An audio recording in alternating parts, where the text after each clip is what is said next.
Lightning cracks, moves at max. It's movie night. The gang's all here, grip with fear. More horror films, alright.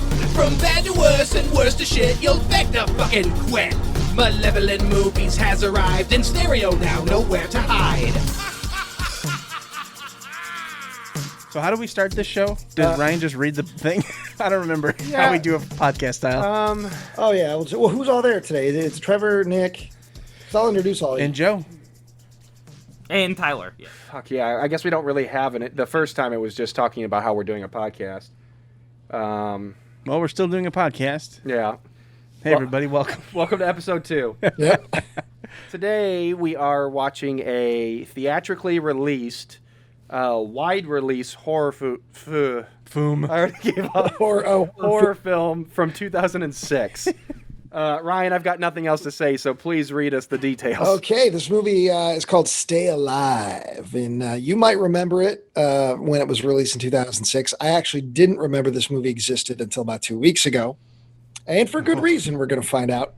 But I will read the back of the DVD. It only exists, I guess, right now on DVD. It's doesn't have a Blu-ray release. Nobody's picked it up to put it out or anything. So, and this is the unrated director's cut that we watched. Yeah, and how long, extra long was this director's cut opposed to the theatrical cut? 15 minutes? Yeah, about 15 to 20. Fuck, that was a long 15. That's a huge swath, Joe. That's just an extra 5. I didn't know. I didn't know it was 15 to 20. There's two, like, arguably major, very important characters that are completely cut from the theatrical version.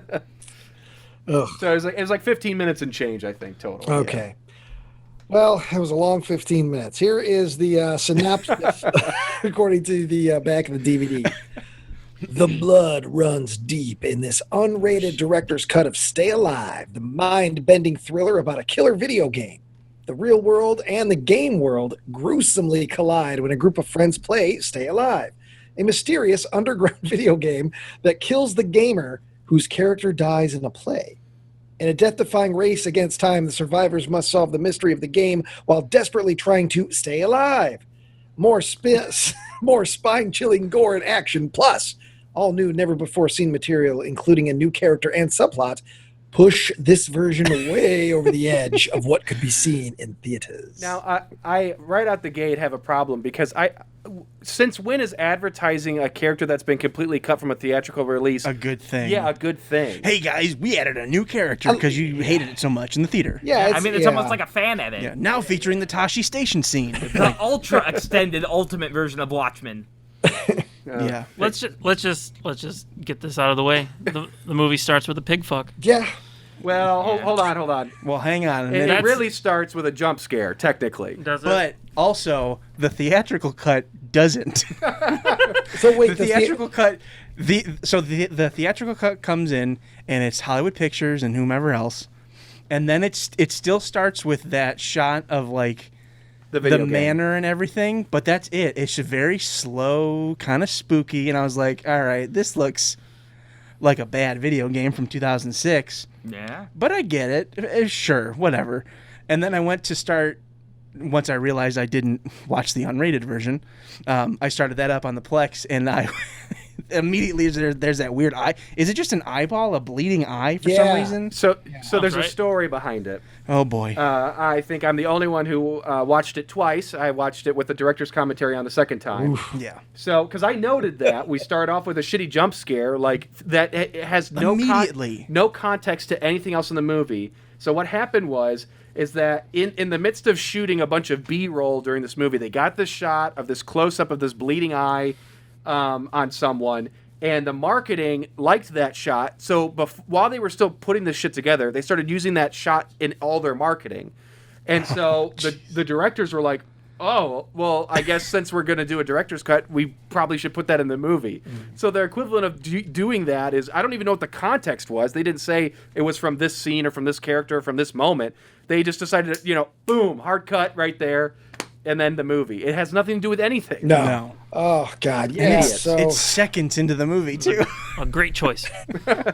Yeah, so the movie starts out with a bloody eye, and then it goes into a let's play, Braithwaite Manor from Red Dead Redemption 2. Yeah, of this 3D video game where a guy is in a gothic mansion, and their little ghosts and little zombie children and a bunch of scary stuff, and he's running around and it gets real intense, and then he ends up falling over a banister, crashing through a banister, and hanging himself accidentally by a chain. And then boom, we realize, well, even though we realized because of the shitty graphics, we realized that, oh, this is a video game being played. Well, in 2006, the audience was aghast. They couldn't believe. See, that's something I was trying to rack my brain about.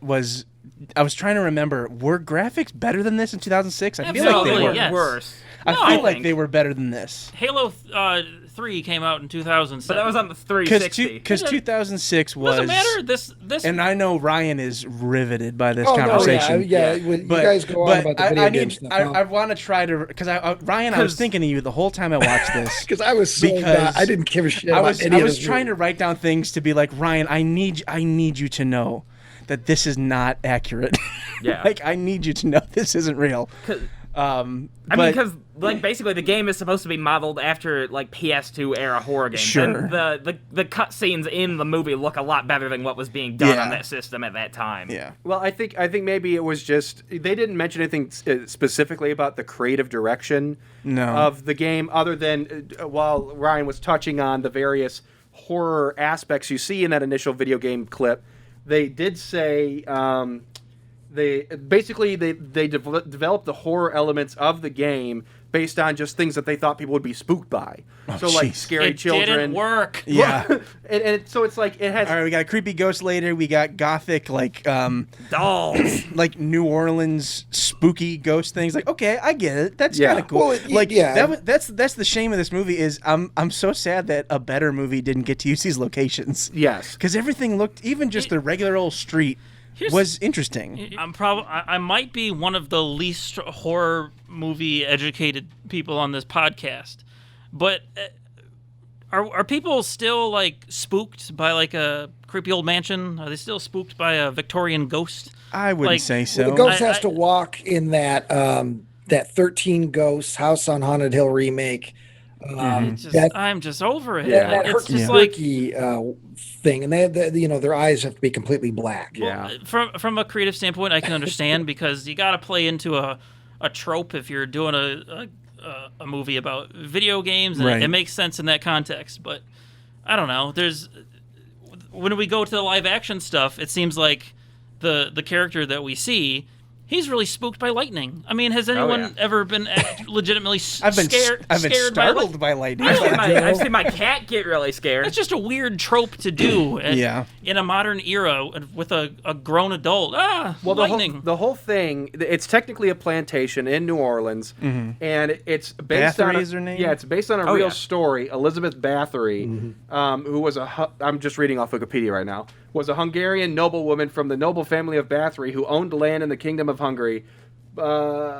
She, by the Guinness Book of World Records, was the most prolific female murderer, though the precise number of her victims is debated. Basically, they said in the director's commentary that this was the writer or the co-writer and the co-writer director that were on this.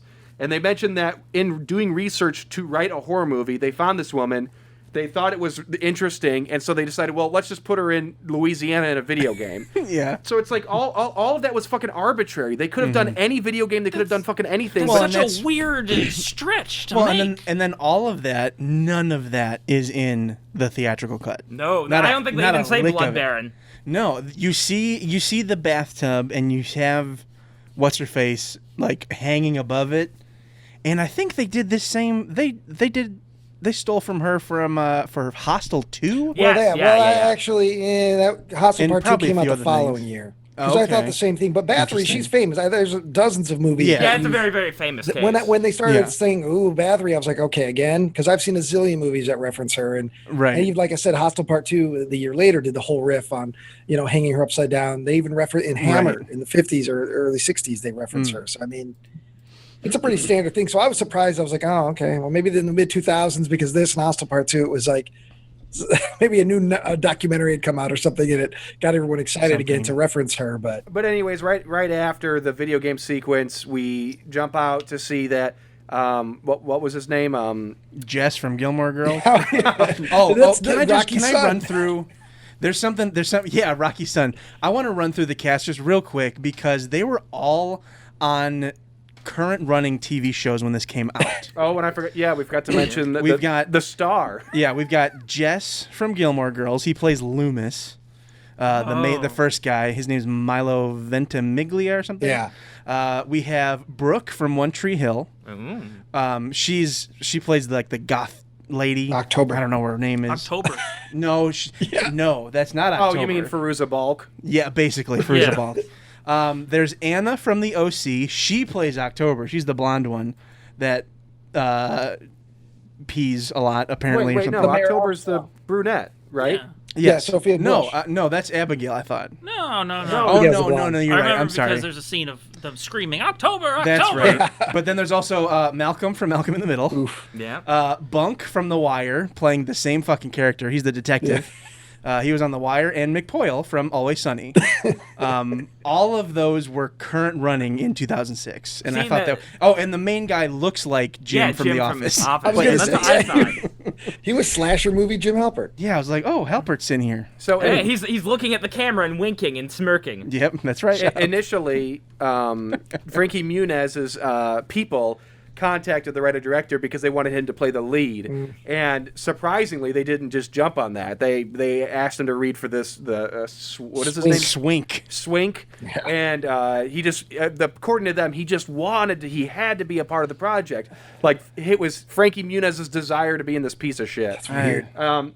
Which with Malcolm in the Middle money, I don't know why you'd fucking need Frankie that. Fever was big at that time. Yeah, he was. Everybody had Frankie Fever. Agent Cody Banks, he had it all. Yeah. They were both up, and then he gave it What's all the up one to where- race cars.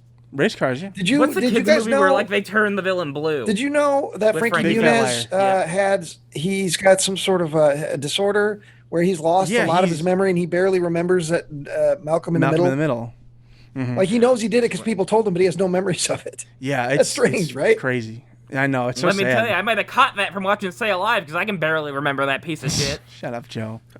So Jimmy Simpson, they begged for Jimmy to be in the project. They basically told him, you don't have to read, you can take whatever part you want. And whenever he was on camera, they just basically let him do whatever he wanted. Because, I mean, he is the most entertaining aspect of this whole film. Yeah. Him trying to act his way out of this fucking shitbox. So It's so strange to see him in it. yeah. Because the last thing I watched him in was Westworld, which I feel like is the complete opposite of this show. I think of the first time I saw him was in Loser, and he plays a very similar kind of. He's Jason Biggs' like roommate or buddy? He's got these two or three real douchey roommates, and Jimmy Simpson's one of them. Oh God! And so he's kind of playing a riff on that character in Stay Alive as well. So, anyways, we jump out of the video game in that initial sequence. We see that I think Loomis, right, is the character name. Crowley. Just some guy. And is he chatting with Hutch, our male lead? So that's another thing. He calls him, and immediately Hutch says, "So how was it?" He's like, "I played this killer game, dude. I just got off a wicked session." Then their conversation is pretty much over. Like, "Hey, you want to come over?" "No." "All right, well, I'll see you later." That's it. Like, clearly texting wasn't as big of a thing yet. I don't know. 2006 was a strange time. 10 cents a minute. Or 10 cents per text. If it's after midnight, that's a 5-cent fee overtime. It looked like it was. It was late at night. Yeah. But yeah, then he goes into his... He goes to get a glass of milk. And he gets spooked by a storm. He's got an upset tummy. He's got to go to sleep. He just downs because energy drinks are something that are spread throughout this movie. Uh-huh.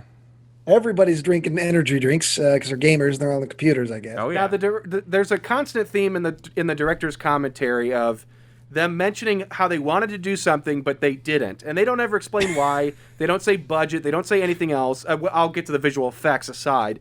But initially, that milk glass was supposed to be shaped like the lantern the character had in the movie or in the game. Oh my God! And to connect it or whatever. And it's like, well, yeah, it's like hopefully they didn't do it just because nobody gave a fucking shit. Yeah. But so that was supposed to be a big thing. And I did write down, I did appreciate the fact that he threw the milk glass at the spook. Yes. Because it's like I prefer to see people react normally. Like I would have tried to attack whatever's I think's coming after me. Right. So I appreciated that. Yeah, that was good.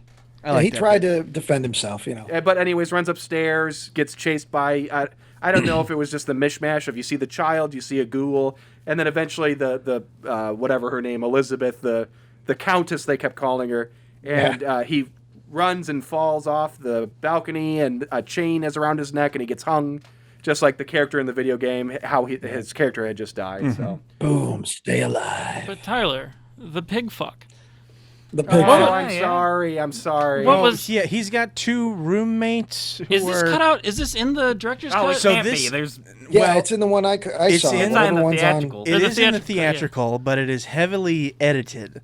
So in the theatrical, I believe everything is still there, but all the shots of the 2 in the bed are either very quick or are just cropped. his face, or just his face or just her face. His face with the pig face on? Yes. Okay. And he pulls the pig thing up, just like in the. I think it's the exact same footage, just cropped slightly. They said there was too much thrusting for a PG-13. Well, as advertised on the back of the DVD for the unrated director's cut, you get more violence, gore, sex / nudity, profanity, and drug use. Oh shit! So that's what got me. Turns out Adam Goldberg's blowing rails in his. Yeah, it is. Yeah, it was PG-13. Oh, okay. Well, jeez. Yeah. That's so he walks in. We don't know he has a roommate or anything. The only until we're introduced to him, because he walks in on him humping a chick, and he's wearing a pig mask. Not just a pig mask, not just like a weird leather horror movie, like a realistic looking pig like mask. it looks like it costs $250 at like a horror shop. Well, that's his kink. You can't kink shame the man. I mean, I would like to know. I want to know more about that. Nick, that's something the director specifically wanted him to do for some reason. Oh yeah. All they needed that. All they talked about was the girl being naked and seeing the man's butt. They didn't address the pig mask one bit in the commentary. Let's call them up. Well, I think that it's there because they think, oh my gosh, what if he opens the door and his friends are having sex, but one of them is scary? Dude, it's gonna be so fucked up when he's got like a. Dude, wait. What if he's got like a pig mask? Dude, I'm horny just thinking about that. Dude, you can like see him. He like spreads his cheeks a little bit. Dude, you're getting hard. Oh shit! So you two, I'll be right back. you two sound like the writer or director. So that's great, Nick. We should make a movie like this. My problem with that scene is they have a conversation. Yeah, he doesn't. And he's still the friend doesn't dismount. No, he's still or cover himself up or attempt to do anything. The girl even says, "Hey, honey, you need to get a girlfriend. Loomis, we need to get you a girlfriend. Hey, we need to get you a girlfriend one of these days." And Loomis like, "Yeah." And he just walks away. I've got my video games. This isn't the first time he's seen this. No. Yeah. That's what I get. Yeah. I don't like all three. You guys, all three have something. Well, thankfully they all died. I'm glad they're dead. I seriously was. So to me, we're already in the midst of the rule breaking of this fucking world, because Loomis has this gaming experience, plays it. So what we learn is that the game was created by someone. It's on the underground, and he got it from this testing company out in California. Not a thing. He's a beta tester. Yeah.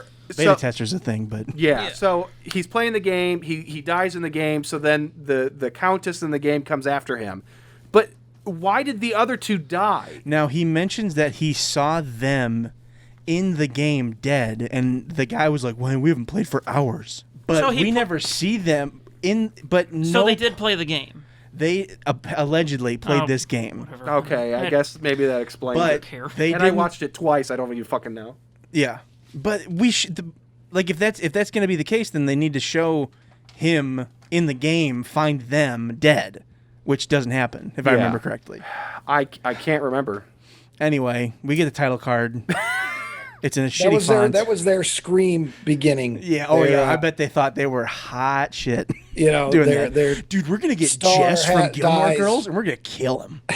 Yeah. You thought this was the main character, but it turns out it isn't. Do you like scary video games? It's too bad because that guy's a great actor, actually. So. I do. Yeah, I like him. I've liked him in everything I've seen him in. And he's had a pretty good career. I was pretty bummed that he died so early. Yeah.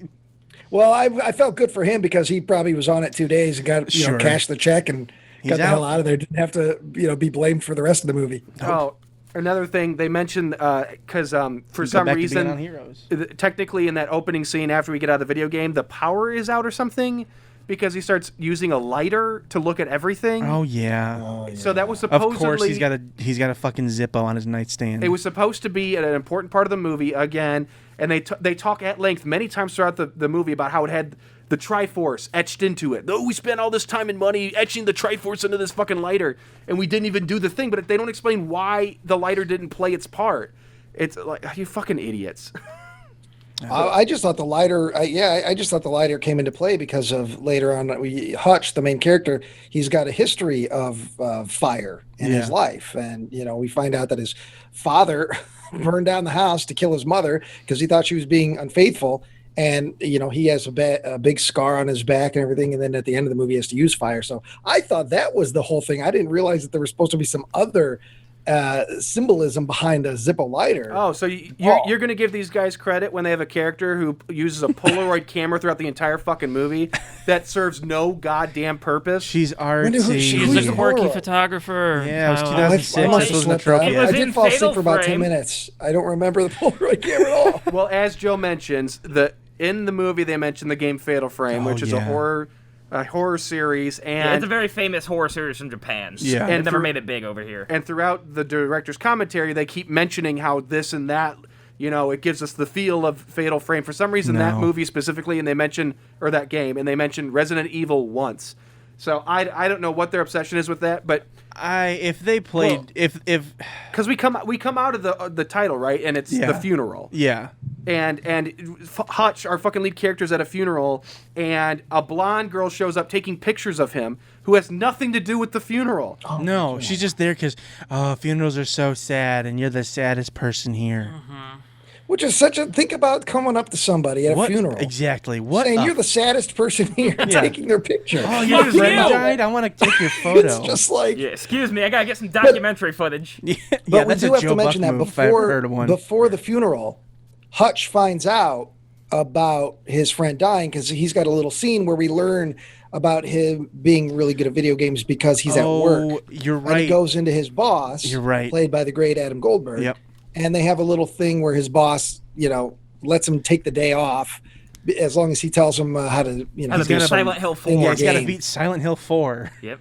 Yeah, and that's when he gets the phone grabbing call. the Master Blaster or something. I don't believe that was a part of the game. That was. God, I can't. I just watched it twice in the last 7 hours. I can't fucking remember them. There's no Master Blaster. No, Silent Hill's a little bit more psychological. A game about gamers, for gamers, by gamers. He says, "Don't use the blaster. It'll be easier to kill the She'll character just kill if you herself. don't use the blaster." Wait, what? Yeah, no, because I just kept thinking, "No blasters, no blasters." Yeah, exactly. Thank you, Ryan. Anyways, Hutch is at the funeral, and he gets a bag of Loomis's belongings from Loomis's younger sister. From the sleepiest little sister I've ever seen. Oh my God. There's a lot of sleepy characters in this movie, but she looked like she just woke up from a nap. Well, she probably showed up to set with her parents at 6 a.m., didn't get on camera until 4 p.m. I'll be honest, I'm not familiar with a lot of the characters you guys have been raving about because I was not too impressed with a lot of them. I did not get the impression that they were either too thrilled to be in this film or actors at all, because everyone seems so tired. Well, I'm just saying most of the cast isn't very impressive in general. They're TV actors, that they got rid of their arguably best actor right out of the gate in that first scene.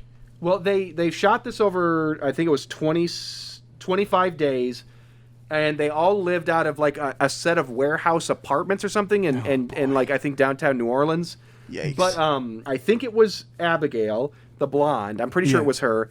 She had just finished shooting a movie with Lindsay Lohan in New Orleans, and oh my God, basically told them, "I don't know if I want to do this anymore because I don't think I want to go back."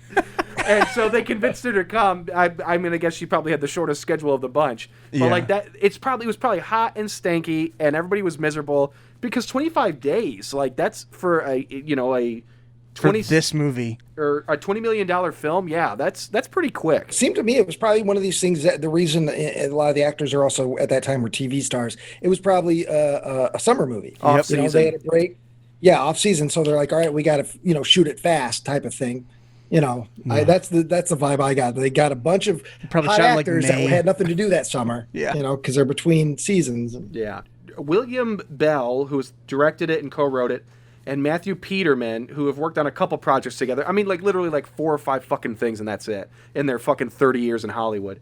But anyways, The Boy though, they both hit with The Boy. The director made The Boy and The Boy 2, and I was surprised when I looked them up. I was like, oh, they're at least the director. I was like, oh shit, they're still doing okay. I thought for certain I'd look him up. They're gonna make The Boy 3, The Boy 4 from '97 until 2016. He wasn't getting a lot done. But so they that opening bit of the video game leading into the real life death, they storyboarded that. They did some graphical shit, and that was their pitch. Like they said, it was basically what they wanted out of that initial storyboard, what's in the movie, and that's how they sold the project. Again, the Mickey Mouse's little tail is tucked in this movie somewhere. Yeah. I don't know how the fuck they got this done, but for some reason that enough it got the movie made. That's just a different time. Well, McGee, and also, did they talk about McGee's involvement? He was one of the producers. No, they just read his name out really excitedly at the end of the movie. Oh, McGee's on here, because guys. it's like, so he had something. I mean, he had a big part in getting this probably made at that point because he was riding real high. That was coming off of the Charlie's Angels movies before Terminator Salvation.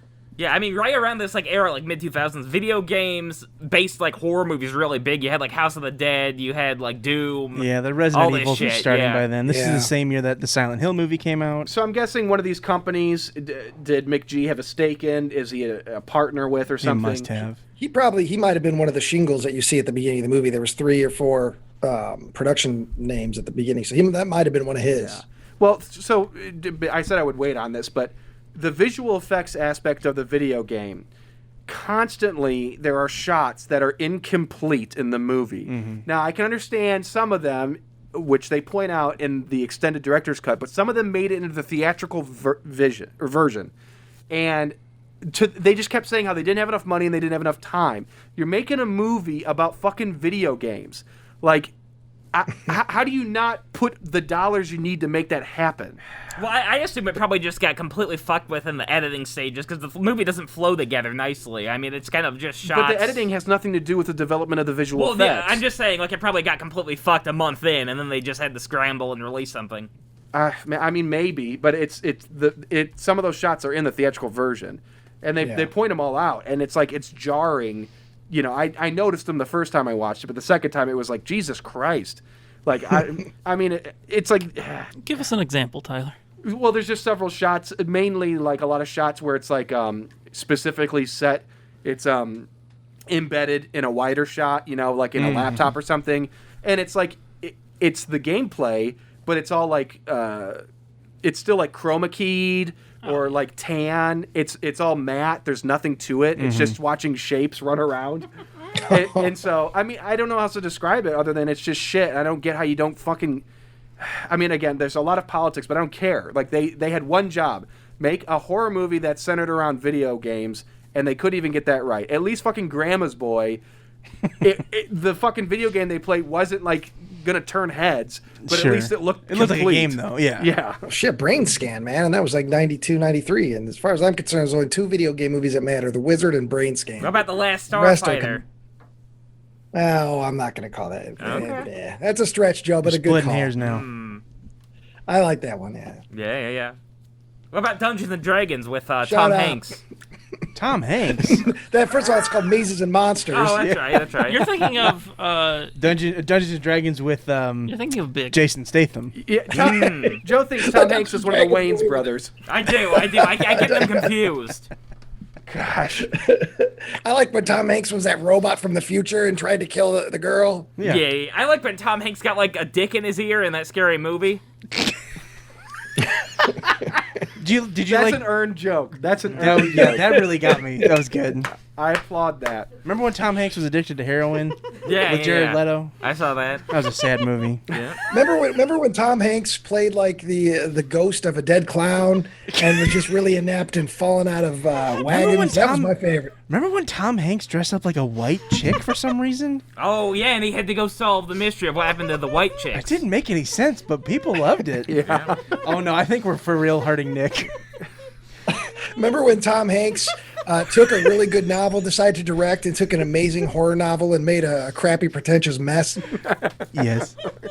Remember when Tom Hanks, at the ripe old age of 63, was in a Groundhog Day style movie where he was completely naked throughout the whole thing, and he did full frontal. Thanks, Netflix. Well, I'll have to check that one out. I didn't see that.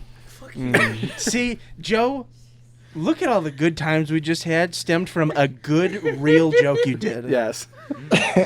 When you get them, you fucking get them. Yeah. You gotta keep it up. So what's after the funeral? I honestly then they go back to their bar / coffee bar / game The directors say thing. I don't know. The director writer said that is it Phineas? Sure.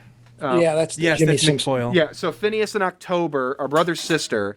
Who the fuck are these parents? They were given it to them by their parents. I don't know if it was they were deceased and they inherited it, or they were just given it to them. But I did note that it's not hygienic for Kmart Fairuza Balk to lay on the coffee bar with no underwear on. Yeah, just reading a book while there's customers. I forgot about Fairuza Balk. You're bringing out all kinds of weird memories from when I was a little boy. Take it easy, Nick. You're shaking everything. Yeah, Nick's recovering from surgery. He's fine. But anyways, it's an internet cafe is what it is. Okay. Because I was so confused because you keep seeing this room lined with with computers. Yes. But also there's clearly a bar with bottles of booze, and there's also like a big espresso machine, I think. Yeah. I mean, it's just kind of a catch-all for anybody. Newfangled hacking cafes. Like for the FBI to use. I just wrote down world building, please. I wrote down eating the beeve.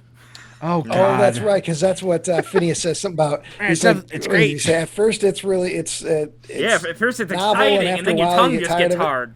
Your tongue gets hard. I don't Joe's know. never had sex. No, I don't was going to say, believe in it. Joe, you talking about eating pussy is like me talking about nuclear fission. Shut up. I know a little bit about eating pussy. You gotta move you gotta do the alphabet on the plate. You know what body parts are I don't know involved. the alphabet, though, I Joe. saw- You mean I A, know B, some of the C, L, alphabet. T, X, O, Sometimes the P and the O gets next to each Asterisk. other. He's just down there going, yeah. He keeps doing numbers. He's doing emoticons. Yeah. Yeah, I just keep making the poop symbol emoji with my tongue. Here's the angry emoji. Yeah. And he does something. Basically, we established that October and Phineas own this internet cafe, which Yeah. isn't really established. Swink is their friend / Wink. employee, bookie. He's always got the accountant Oh, the thing visor. on. Yeah. Yeah, he's wearing that visor. Sometimes it's right side, sometimes it's upside down, sometimes it's backwards. All right, and I hate to even have to read this to you guys, but Come on. okay. Okay, they said the wardrobe of the main cast is based on actual youth of New Orleans at the time. Actual youth. Was it like during like Carnival or something? Like No, it's during Katrina. That's just all they had to wear. Jesus. Okay, now Joe has segued me into this. Yeah. They mention that all they talk about is how 10 weeks after they wrapped filming, Katrina happened.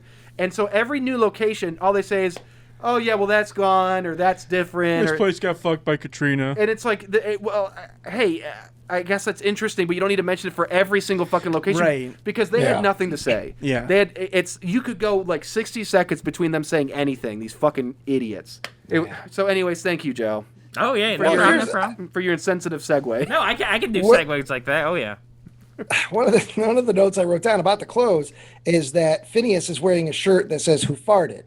Now, if you are a fan of '80s comedies, you know that Booger in Revenge of the Nerds 2: Nerds in Paradise wears a "Who farted" T-shirt. It looks a little bit different, but immediately I thought, "Oh, is that a reference to Revenge?" Because I had no idea that people were still wearing shirts like that in 2006, but apparently the director. I don't know I if was they still were. hoping it was a reference to Revenge of the Nerds. some things are just timeless. Yeah, Some guess style, so. just People some are things always just gonna never ask go out who of farted. style. Yeah. Yeah. They said it was because Jimmy could pull it off. Like, that's why he's wearing it. I mean, I guess. Because it kept Anybody farting. could, I would imagine that. because he had two whatever. buttholes. Yeah. No. One up front, one in the back. Yeah. Just I like you, I Joe. saw that. No, that's not like You me. know, Yeah. No. So after we get introduced to most of our leads, they get together, right, for like a ceremonial gaming Game session. session. LAN party. Of the game Stay Alive, which killed Loomis. And for some reason, the blonde girl, what's her name again? Abigail. From I the got it graveyard, gave her number to the man she was taking pictures of, our lead character Hutch. just because, in case he wanted to talk. And she's there. She comes. And Yeah, she's just a part of the gang now. There's a lot to break down in the start of the scene. It starts with several of them bringing over their, I'm assuming what they call their rigs. Yeah. Which led me to just hoping that there'd be a brief scene where they talk about the specs on their computers. That's one of the things I was hoping for. I got an i2. It's top of the There's line. not enough RAM talk. Again, the writer-director mentioned that there was all these great rigs were built, and they intended to get these really sexy shots so you could really see what they had done to these computers, and they didn't. Yeah. So Like what? I just saw a couple of computers. Somebody had like a USB bong hitter. That's it. Well, from there, we go into what I just wrote down as toilet flirting. Yep. Oh yeah, while he creeps on her while she's taking the a blonde shit. girl comes in and she immediately says, I gotta piss or something. Where's your shitter? I got a squirt one out. Where's your bowl? So she's taking My a huge teeth are dump. floating. Oh no, Nick. So yeah, and then he's just like flirting with her on the toilet, and it's like there's no toilet paper, and now I will say this. it's I'll just give weird. you some. I got a theory on that. Shit. So I like the idea of that setup. I like the idea of the conversation through the door, the awkwardness. Yeah. I think that would be great for a good romantic comedy but it or was- drama. It was too cute. But as soon as you open the door and he's staring at her lustfully while she's on the toilet, I'm out. That's not for me anymore. Sorry, guys. What's And your we theory, all Ryan? know. Well, first of all, we all know from previous Malevolent movies video episodes that I have a real problem with toilet scenes Yep. that add nothing to the story you hate or the they're not for urine. a joke.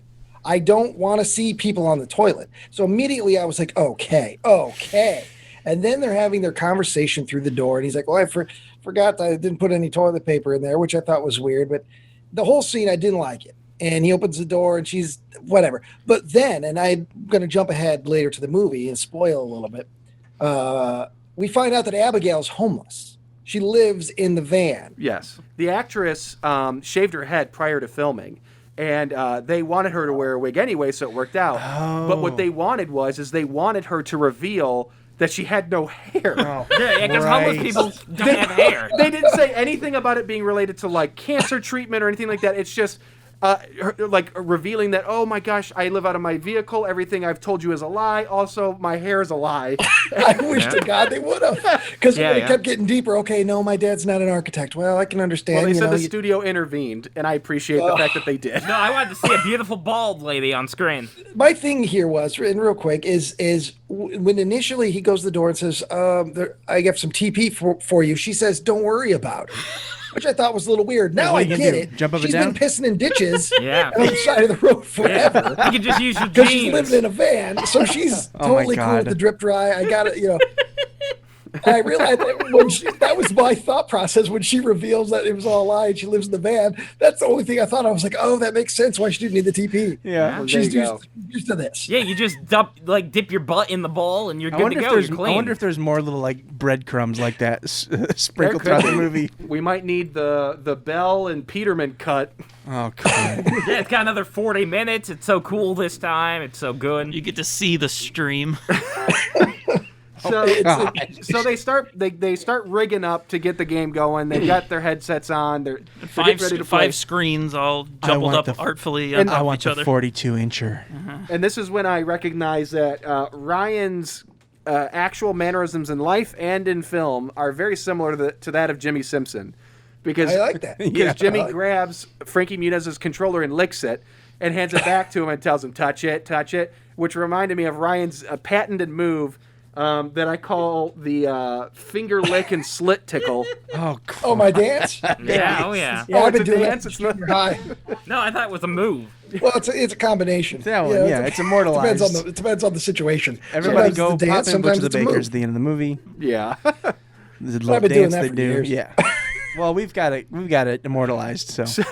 So they start playing the game, and they're stuck on a what appears to be a loading screen or something, and it's like a Also, Choose your own character. Sims customization screen. Yes. no, but that's Oh, after. that is after. Yeah. So it's what is it? It's like a poem or something. Yeah, Oh, it's the prayer. It's a prayer. Yes, a prayer. Oh, Yes. right. and they And my favorite part is the Abigail, the newbie, the non-gamer, mentions that, well, maybe we're supposed to say it out loud. And Frankie Muniz is like, he says, voice activation technology. Next gen that's right. next gen technology. Yeah, that wasn't in way. there yet. Yeah. And yet they're all wearing headsets with mics attached to them. That's for talking to each other in the game. No, I get that, but it's like it doesn't look good that for all the people who don't understand gaming to see them with microphones. This like, movie's not for them, man. Well, to be fair, they're wearing like aviation headsets. Oh so. no! One of them is wearing what is the thing that in the old timey you plug the shit into? Like a switchboard. Yes, switchboard operator thing. They made one out of a switchboard operator headphones. Yeah. They mentioned that because these guys are so tech savvy, they'd fucking deck their shit out. Oh Christ. Well, and also somehow Hutch's boss Miller is playing with them. Well, he's a gamer too. He might be remotely. Yeah. Which means this is online somehow, Yeah, but it's somehow. not hosted anywhere. Yeah, a single dev made an online PS2 game. He for some reason. Yeah, one person made Left 4 Dead in 2006. So by himself. The developer in his basement has a server. Apparently, that's running this game. Yeah, just go there. Just it's still unplug on. it. Mansion. Anyway, they're all playing. I mean, to be fair, they end up playing this game out the back of a van in the middle of nowhere. Yeah, on an Alienware TM laptop. They mentioned that there's a Chrome version of the Alienware laptop that plays a part later in the film. They mentioned that they tried to make an actual Chrome Alienware laptop and it melted it. There's kind of a jump in time. After they select their characters, the game sets up the whole story, and then you kind of jump ahead and they're running through a graveyard. The Saw voice comes in. Yeah, and they're just killing children. Yeah, there's a bunch of like zombie kids or something. That's pretty much how it starts. Yeah. That's very common in games. Just like general creepy Victorian dolls that aren't really scary. Yeah. You know, that trope. And then quickly, very quickly, the boss, his character gets killed. Yep. In the game. He doesn't he they're all running to like safety in the game, and he shuts the door behind him, leaving them all out. Yeah, and he's like, oh shit, and he seems like, oh, I messed it up, and then he gets killed, and his character is stabbed in the throat with some shears. Mm-hmm. It's the same setup as the beginning with Loomis. He walks through the halls, you see scary children in the mirrors and shit. Yeah. Things crack and break, and then the Countess shows up, and they hit. And I actually do like this because it's campy and it reminds me of the 2000s.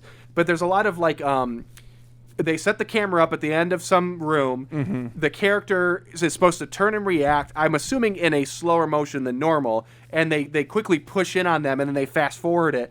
But in post, it's like, yeah, it looks very strange. They do that a lot in the original Ringu. Yes.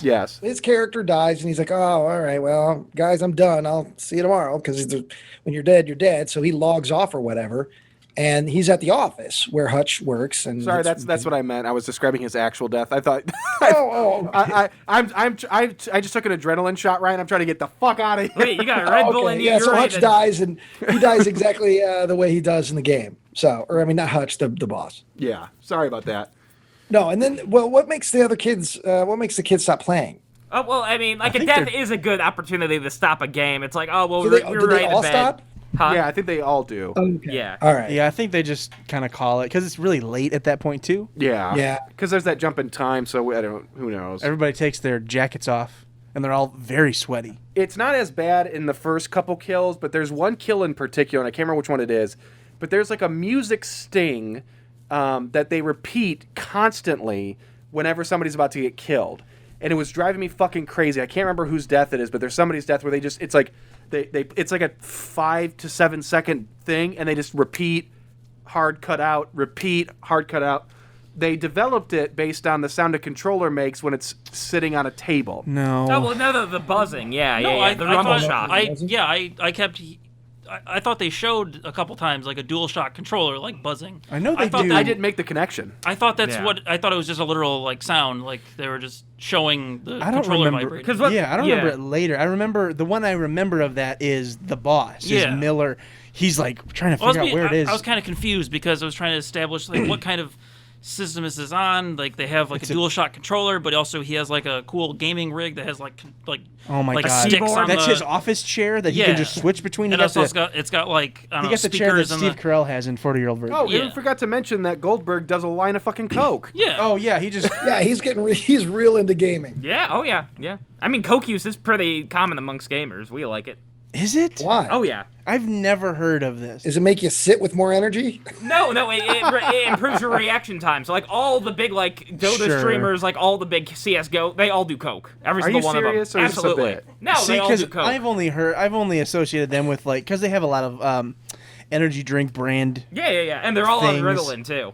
So Ritalin, I would believe before Coke, and like Adderall, sure. Yeah, where are all these 17-year-old kids getting coke? I mean, from the 20-year-old coke dealer. Cocaine is a hell of a drug. We're not looking for Coke. Maybe it's not hard to find. Coke has really gotten better for adults in the 21st century. Joe, I don't want to hear about your Coke thing. All right, we're done. You're not Professor Coke over Miller here. does Coke. Drugs are bad. Okay. Right. Joe shows up weighing 120 pounds. Hey guys. Now we understand. I'm on a diet. Yeah. I've been riding rails. Goldberg did not know his lines, and so it was taped onto the monitor that was in front of him. Man, I wouldn't have That's awesome. learned my lines for this fucking movie. He was there for That's awesome because he was there for an afternoon. Yeah, he's like a regular Marlon Brando. That's what I mean. I wonder if he was doing it as a favor, like I said, with the McG involvement, because at that time Goldberg had his career was great. You know, he had been a big fixture of the '90s independent scene and been in Saving Private Ryan at that point. Ryan, hang on a second, Joe. Google Thigh was talking to it. Joe's phone is talking. Yeah. What? Turn your phone off. No, Nobody's contacting it was you. off. The only people that care about whether you breathe, eat, or sleep are in that room right now. That's true. No, I understand. No, Google Thigh was talking to it. You know, Ryan mentioned the people in this room, which Ryan's not in this room. Yeah. So he's not one of those people. Oh, I know you love me, That's Ryan. right. Next time I see you, I'll give you a big smooch. Well, I mean, I that hope, could be a I very hope long the time. world's in a place where I can give you a smooch and I'm not worried about, getting sick. Okay. So what? I don't know what happens next. Hutch goes to work and the cops are there. Well, I'm wondering because I'm not sure if this is skipping ahead too far. There is a moment, like probably the only moment of the film that I'd like to give credit, which is kind of there's a couple there's some spooky imagery. It's like a little montage of them going about their day, but I'm not sure if we've got to that point yet. But that's probably I thought that's where it is in my notes. But that would be the next day. Yeah, there's a brief montage showing the five characters, all of them but Abigail. Yeah, just doing random stuff, and I'd say those are probably the only like legitimately like kind of spooky, effective scenes in the shots in the film. Yeah. So there's like some stuff in a mirror. There's like it's spooky. I give trying. it credit. Yeah. Jimmy's working on his car and he almost gets run over or something. Yeah. Oh God, yeah. Which I was surprised. I didn't think Jimmy was like a big car guy for some reason. I didn't think he would, have be a big time mechanic. But apparently, when he's not playing scary video games, he's out there working on his manifold. He does it all. Well, He calls it his whip. His whip. Yeah. Frankie his Muniz. whip. Yeah, that's right. Frankie Muniz is like digging around in his computer, and he accidentally cuts his hands on all the RAM. Oh no! The blood comes up from the keyboard. Yeah. Oh, I thought that was water. No. Huh. I'm pretty sure it was blood, and then his hands were on the keyboard, and then he starts touching his face. Yeah, and then because he Yeah, sees he's it. got all Yeah. over his- Yeah. Joe just reinvented this whole bit where there's a bunch of horror happening around Frankie Muniz, but he doesn't see it. But then he cuts his hand and starts bleeding and freaks out. Yeah. That's fine. Yeah. So, anyways, Goldberg is dead. Hutch goes to work, and then we're introduced to the two cops. Detectives Oh, yeah. King and Thibodeau, or whatever you say. Yeah. Doofus and Dinkus. One of whom just completely disappears. Oh yeah, we don't get a conclusion there. Nope, not a single The one. last There time he we see never him, he's played the getting a bunch of game. books. Yeah, I didn't know. I didn't know if that's connected to the voiceover. That's like talking about like when they're talking to the Creole woman with the speech impediment. There's like a voice. Leghorn? Yeah, there's a voiceover going on and talking about like they hid the documents, and as she says that, you see the shot of the cop walking out with evidence or something. So I wasn't sure if they're trying to make a connection that he's involved in this somehow, or Maybe, I but don't know. Well, that long, wouldn't long make any story sense. short, the end of the movie, we established that there's a developer of this game, a sole developer of this game, and somehow between the events of our leads meeting him, and then him very shortly thereafter dying, he had enough time to send out the game, mass distribute it, get Somehow. it released He for self-published his PlayStation game. 2. Yeah. I mean, they even made strategy guides for it. That's true. Yes, Game Informer. But I did fall asleep for like 10 minutes and I woke up when the cop was getting killed. So that might be, but I don't remember him dying. I remember they go talk to the game developer, played by Angelina he's Jolie's got like a wound in his Yeah, it's head, and they find him in the house. Classic crap. They go to the house, they find him meet already with him. They go meet with the Creole woman. They go back to the same house, and he's just dead. Yeah. There's no Oh, explanation. The power Yeah, goes out, and she's searching around with another Zippo lighter or something. I must have been when I got up because I get to a point where I wasn't pausing it anymore if I had to go to the bathroom or anything. So Yeah. I get it. Yeah, you just had to the take a dog nice out. long shit, and you missed 35 minutes of the movie. So anyways, we were introduced to Wire Cop and Ray Romano's brother Cop. Yeah.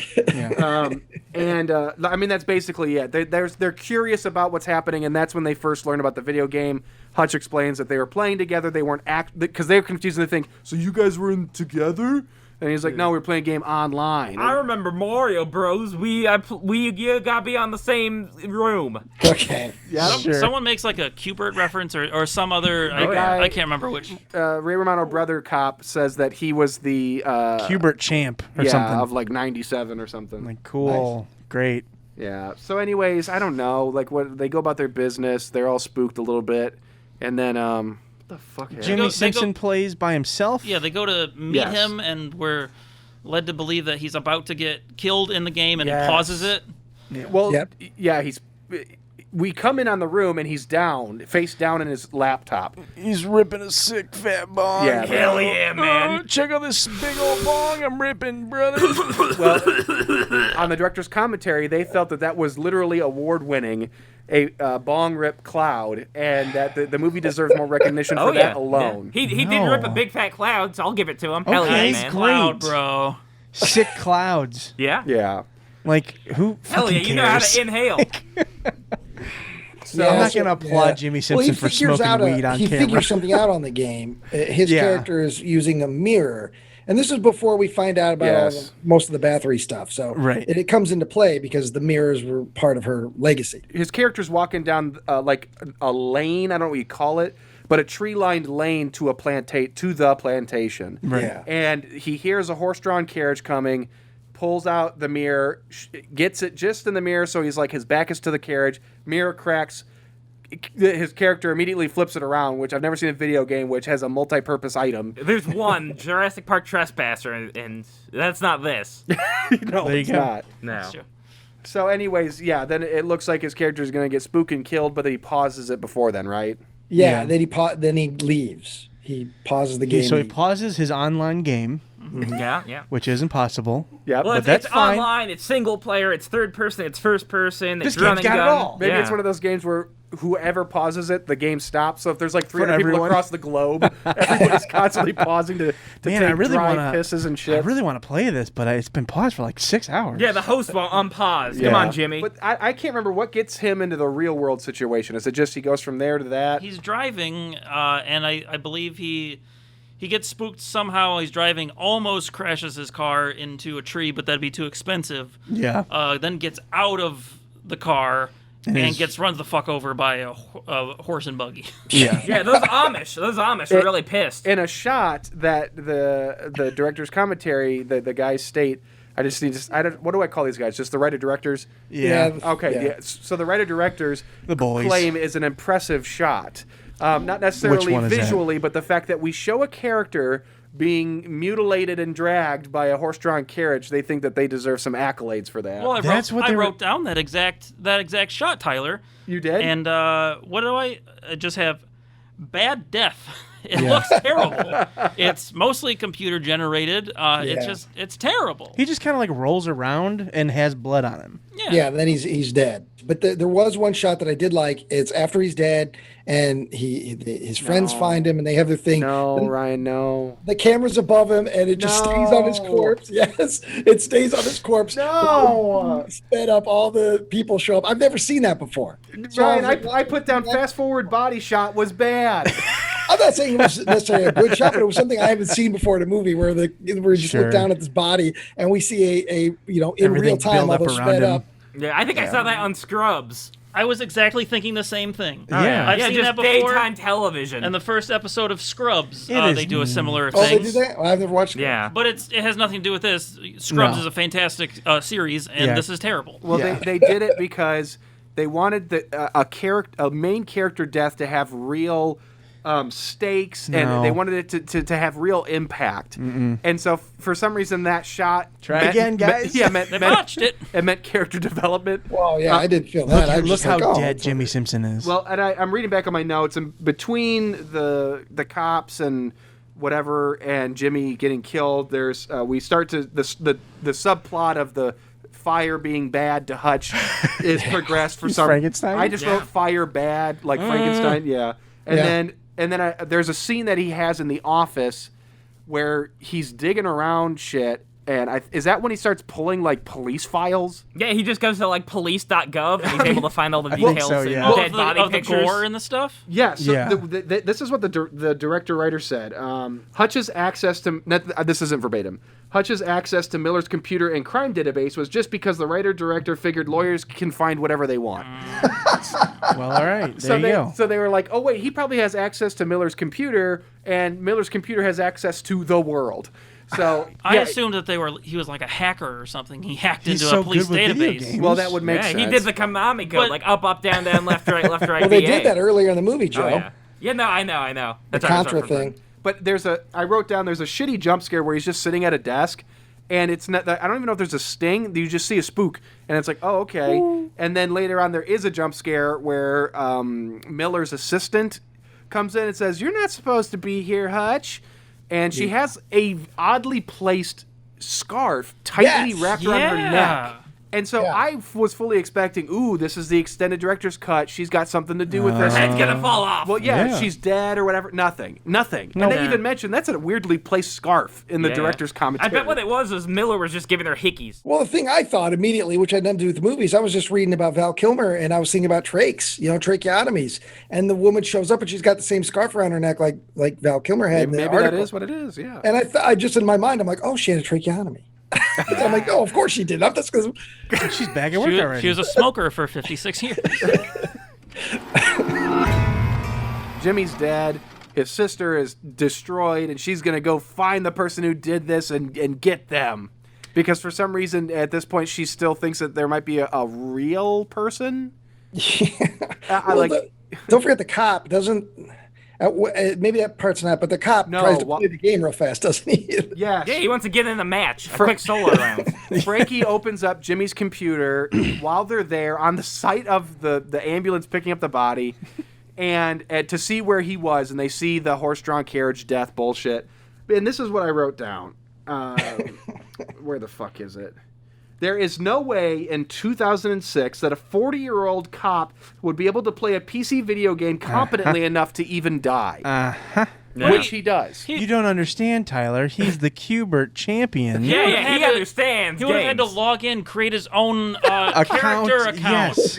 Go through the character creation thing. Read the poem out Yes, loud. he did read the poem. No, he did read the He didn't poem. read the poem. He didn't do the Did he? Monster Factory did. thing. He didn't do He did. anything. No, he didn't. He did read the poem out loud. Oh, well, fuck No. me. I believe he did. Somebody yeah. did. Somebody Pull it up. Pull it up. Somebody pull it does up. do it again. I don't know if it's at the end. Maybe it's at the end of the movie. I'm thinking, Still, though, you don't do somebody all of does read the that. poem again. You don't do all But- of that in 30 seconds. No, Hold on, we're going back to the We tape. have to Yeah. know. I just thought it was like, well, who the hell do you think you are, grabbing this guy's computer and start getting into this shit? Demanding to be let in. Let me get I wanna play the hold video this game. thing. Yeah, let me My give it a shot. turn. Maybe I can beat it. He should just smash the computer. Oh, shit. Joe was right. Oh, yeah. Yeah. Yeah, Joe Buckley, always I remember right, never somebody wrong. reading- I don't buy it. So, and I'm fascinated by this, Frankie Muniz. He knows he shouldn't do this. Why not just lie and say, "Oh, what you have to do is hit this button, and it's a power button," and then it Yeah. turns it off? Sorry, it's bugged. There's a bug in the game. Wow, I don't know how. Watched it twice. I missed would it have both told him to times. get a warrant.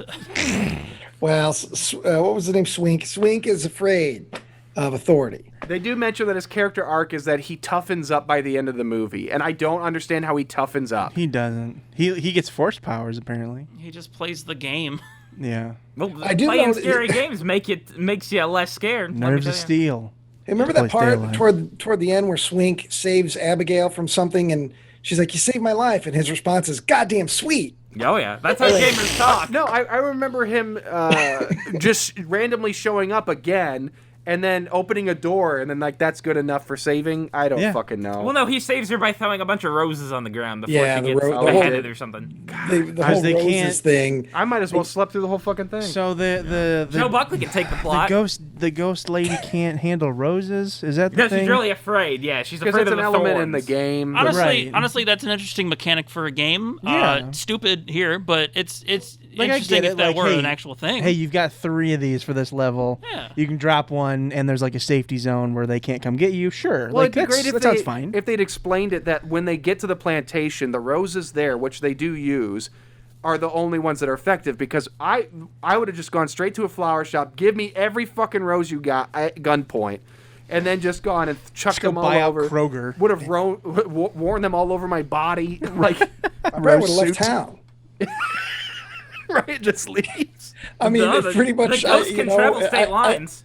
I doubt the Countess is going to go. You know, if you go 3 or 4 states over, it's going to be fuck. That's a bit much. I'll let this one.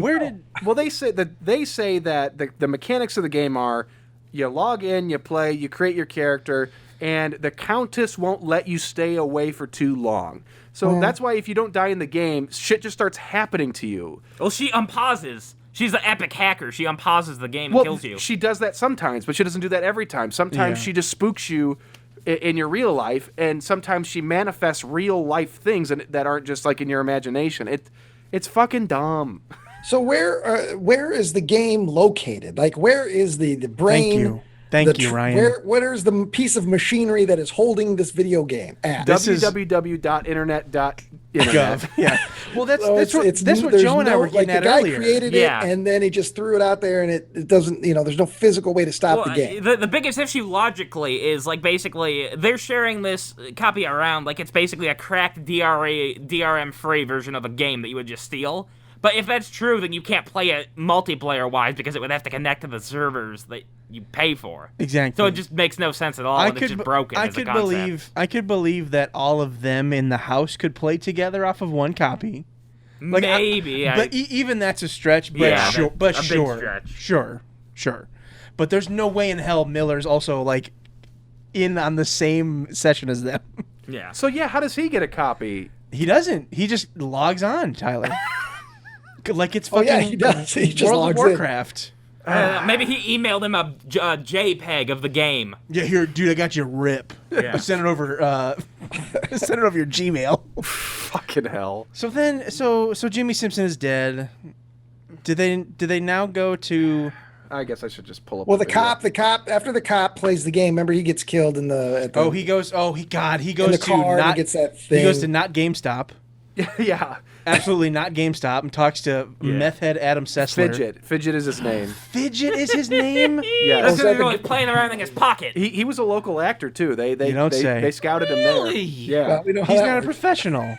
In the commentary, they mentioned he's in LA now, and people should hire him. But that was back in 2007 or whenever they. I was going to say, when did they record the commentary? Was it when the? Well, it was a different time because I'll just go ahead and mention this. Well, because they talk about Katrina a bunch too. Yes, they do talk about Katrina. They throughout the movie, there's some shirtless men. You see a male butt and stuff. But there's a shot of Abigail, the blonde, when she at one of the times when she's in the developer's house, going up the stairs, and the co-writer, what's his freaking nuts, Matthew Peterman stops Belle from talking to point out that there's a woman's ass in front of the camera. Yeah. And he Seems important. Well, he felt it was important to point that out because they're not completely queer. And they need to point that out. Oh boy. Yeah. These boys are just from a different time. Oh yeah, 2006. Yeah, that sounds about right. A movie about gamers, and that's how they're talking. That sounds accurate. Yeah. Oh yeah. Oh boy. So, Yikes. way to go, Bell and Peterman, you Peters. Yeah. What, do you want to cancel them? No, I just think that. I mean, they're just making the boy. We can cancel him. Fuck him. The way they talk, it's just like one of them sounds like Trey Parker's cousin who got kicked in the nuts. Yeah. Jay Parker. Yeah, and it's just I just found them pretentious and annoying because again they talk about all these things that are all these things they couldn't do or wanted to do but didn't, but they don't explain anything. They have no problem saying that the studio didn't give them enough money to do like visual effects shots, or they complain about how the door at the end of the movie when Abigail and Hutch are separated, it costs $300 to enlarge in the porthole where they talk to each other, and then some more money to remove the middle bar between them. Well, yeah, that's expensive. They go into detail about this fucking porthole, but nothing else about the major aspects of the film that they say were, meddled with or ruined or whatever. I think everybody's sleeping now, so. No, yeah. No, I'm thinking maybe maybe they had to play nice. That could be. Maybe there was a lot more that they were upset about. Yeah, I cannot imagine that Disney will have released a commentary if they're trashing Disney. Well, they swear throughout the commentary. But it's an R-rated movie. But if they're just trashing Disney, that would not have gone on the DVD. Yeah, they're not. DVD. Nobody's going to associate this movie with Disney except for the people who know the production companies themselves. No, I mean Disney will hear it though. Yeah, I mean they have to approve everything that goes on the disc. Yeah, but they don't. They weren't trashing like I can't imagine they were going to blame Disney. I'm sure they would have said Hollywood especially in Pictures or whatever it was. 2007. Disney wasn't as Yeah. I mean they didn't. They were still whatever. clam boxing shit. They're making Sword in the Stone 7. Oh yeah. I'd like to bring up a scene that Yes, I please. think we're the cops break into a house. Maybe they have a warrant, maybe they don't.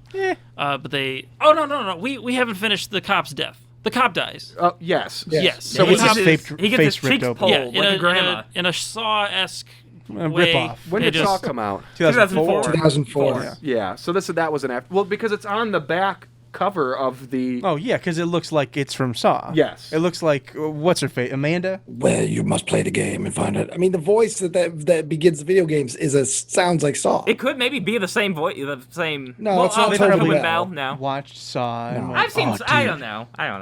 I thought maybe Tobin Bell was doing it. Who What knows? if it was like a video game though? Like what if they made- Jigsaw was like a video game? No, they made 2 Saw video games, and both of them were very poor. They made Saw video games. Yes, really? they did. Yes, they did. Yeah, they did. Why? Oh, They made boy. a Jackass video game. We Oh, don't yeah. have to understand I want why. to play as Wee Man, and I want to jump a bull. They made a Jackass. Hang on, I gotta get a copy of this So they Jackass. Yeah, kill it's the cheap. cop. So cop's dead, and then they cut That's to. fine.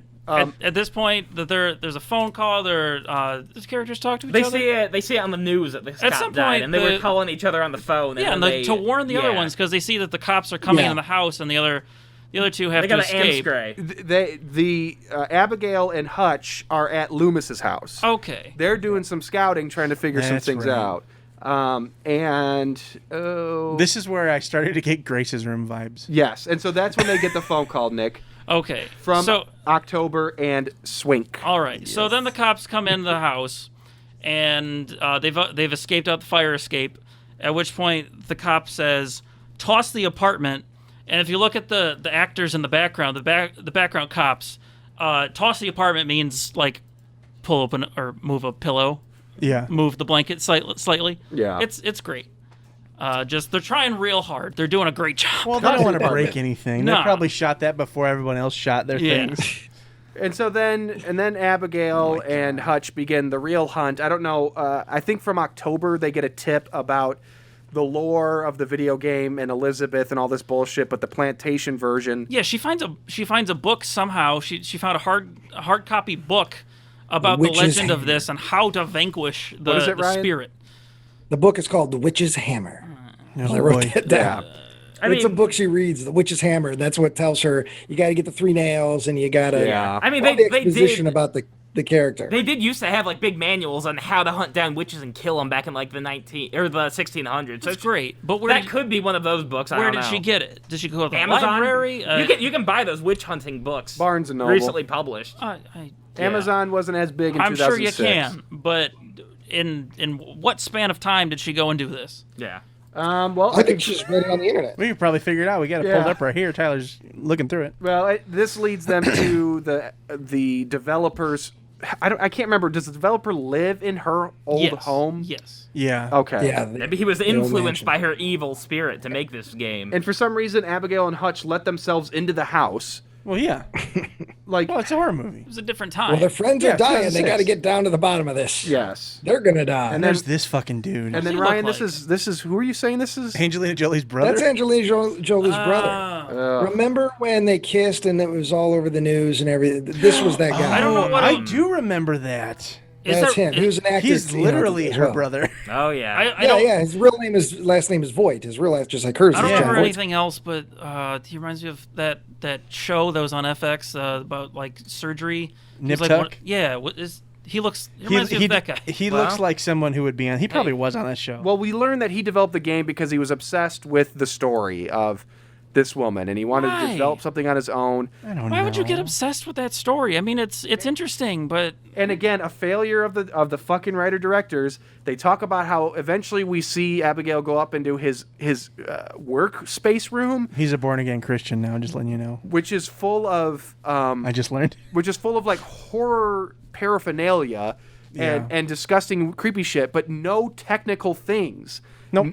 No code, no machinery. Not even like a computer. And they say that they had this stuff and they just didn't get the shots. And it's like, what the fuck you mean you don't get the shots? Those are pretty important. The director's not going to do those shots anyway. That's like because that's the weakest. Just going to get these insert shots and be done with it. Yeah, that's the weakest aspect of this whole movie is the idea that guy made a game. Yeah, of course. Well, maybe they're trying to say that the game was created with witchcraft. There wasn't actually hardware involved. Initially, it was done with potions and Eye of Newt. Unguents. There's a big cauldron in the basement. Blood. He drains the cauldron and there's just laying a CD. Oh, just one PS2 disc. Oh boy, and then it's 2006, man. Anything goes. Exactly. There's no Blu-rays yet. So how do they get to Lady Creole? How do we just get go to there? He tells them the Creole woman you got to go find. Yeah, and then they do. They do it. They just. Oh, here she is. He said, "Go talk to her." Maybe and we should have just gone straight to her.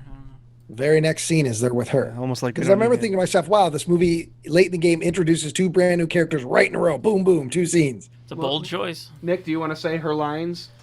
But in her accent. Oh, that accent. The Countess stabbed, and she thought the young girl's flesh and blood made her skin softer. Is that that's true Cajun right there? Am I close? Anybody else want to take a stab at it? Yeah. I'm not even gonna even attempt it. Thus began her obsession, the Blood Countess. She sounds like Foghorn Leghorn to me. The Countess would haunt the countryside, kidnapping young girl after young girl, and take them back to the most hideous torture chamber. Joe? What? Joe can't read. I'm trying to do Jabba. I can't remember how Jabba sounds. Yeah. Oh, Jedi. If I'm understanding this correctly, she was definitely cut out of the theatrical cut. Oh, 100%. She is not. Neither of them. You can't say the word blood in a The PG-13 developer movie. and this lady are not in the theatrical cut at all. They go to the house and they stay there until the end of the movie. That's why it's like, what the? That's weird. I'd like to know. And I don't know if they probably didn't cover it then in the commentary. And this is a real fucking movie. You wouldn't hire. As bad as her accent is, that was an actress. She might even have an Oscar nomination. She's a pretty good actress. She's still doing stuff. Yeah, she's doing stuff on Netflix Star Trek now. and all kinds of stuff. She was in this Thor. She's in the first Silent Hill not movie. Good in this movie. I could be wrong. I could be misunderstanding them. But from what my take is that whether they were, what is it called when you take the movie and shop it to plebes? That in test screenings and studio screenings and People things like that. Bored. Well, I think it was like there was a surprising lack of video game aspect to it. And I almost get it in this longer version where it's like the things that are interesting about the story are all about the real life aspects. They're not about the video game. Yeah. And so I think that they tried to condense it to make it more about the video game exclusively. And, as by proxy, I don't know why they had to cut the developer out. Maybe he talks too much about the real life shit. And they thought that, well, I guess we don't have to have him. Because do they show him dead in the theatrical cut, Trevor? I think so. Okay. If I remember correctly, I think they cut together them arriving and then them finding dead. him. Yeah. And they're just like, oh my God. So the game, I guess, they're with Swink, and the game turned itself back on, and they're seeing some things happening with October, who saw there's a house nearby that is under construction, and she sees a ghoul in the window, and she goes, well, I'll get it, brump, brump, brump, brump, brump, and I'll kill this ghost. And grabs a nail gun. A nail gun, which the writer-directors are so proud of themselves. That was Jimmy's weapon in the game, and she's going to use Jimmy's weapon against the spooks. You see how she loves her brother? Yeah. I have a question. Was the ghost we see in there like a digital, like a computer-generated ghost? Like I didn't get a good look at it. It seems off. It seems bad. What happened was they got like set background footage, and then whenever they went to develop it, they found a real ghost on camera. Oh, yeah. Playing in the movie. There actually is one earlier in the movie. A digital ghost? Stand. No, there is a discussed ghost earlier in the movie. There's a shot of Hutch, and just like off to the left of him, there's the imprint of a face. Oh boy! And they do this stupid thing where like, oh my gosh, did you see that thing? No, that looks like a real person. No, a little bit like when it's about to cut her throat. She gets naked, doesn't she? It's no, that's at the end. It's a digital head on a real person's body, I think. Is it? At some point. I don't know. It just. Yeah, she's definitely CG right there. Yeah. They keep calling her this version, the real life version of the video game Countess, a ghost. And I thought that was a bit weird. I don't. Maybe it's not. Also, why does she look like she's in a video game? And she's in the real world. Shouldn't she look like a regular spooky ghost lady? Yes. And so I never would have called her a ghost. I just would have assumed, it's video game lady in real life. Yeah, you Luigi-looking bitch. So, well, why? Can you imagine if that's how she manifested in real life? She's just like She's Luigi. got overalls, a big Wario cap. She's purple. She just comes in there. Wait, is she Luigi, Wario, or Waluigi? Waluigi gotta be. Yeah, Come on. So, he's the newest. He can do shit like this. She's October's strung up, throat slit by the ghost video game Countess.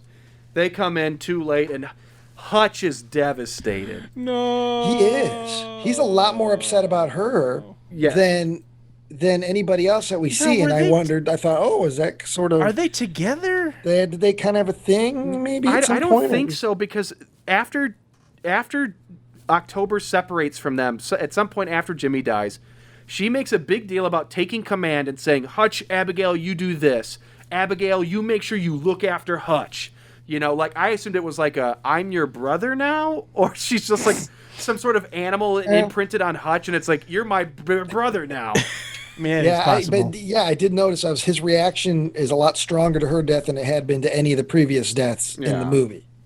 And then that leads to a funny little bit right after that where Abigail and Hutch are driving in her van, and this is when Abigail tells the truth that all these things she said about her past are not true. By the way, right before she does that, there's this funny bit. There's this moment where he's still ranting and railing about October's death, and he kicks or punches the dash of her van, and it cuts to her reaction, like, and it's subtle, but it's like, whoa, dude, don't kick my fucking van. I rewound it like 3 times. I don't know if it was supposed to be intentional. But I kept laughing my ass off because the way it's cut, it's a very quick edit. Like he's like, no, why are you dead? And he kicks her dash, and she makes his face at him like, whoa, all right, I get that you're upset, but this is my home, brother. Yeah. Easy. Yeah, and then she pulls off her wig, and it's also I have cancer. God, I wish that would have been that would have happened. Because it would have been just added to the what the fuckness. Yeah, she has to reveal the portable shit bucket she keeps in the trailer. That's what the smell's been the whole time. If he kicked the dash and it opened up and a bunch of poop fell out, that would have been. That's funny. where she was storing it. Or just an insert of Frankie Muniz looking around smelling something. That's what my foot was in this whole time. Yeah. Well, there's a little hole down in the floorboard. It's her pooping hole. Mm-hmm. He just looks through it, and you just see the road zipping past, and he looked at it again like, but he never acknowledges it. Never says anything. Just a little treat for us. And if it isn't clear yet, Abigail serves no purpose whatsoever. No. She does nothing. There is a very vague romance hinted at between her and Hutch that in the theatrical version, there's a point where Abigail is about to have her throat slit and Hutch saves her, and apparently they kiss. I don't. In the director's commentary, they mentioned several times, that fucking kiss. Like they didn't want that in the movie for some reason. They don't explain why. They just they said, ugh, that disgusting kiss. And maybe they wanted Hutch to kiss Frankie. I don't know. No, Tyler, that's gay. They're not gay. They're super progressive. Yes.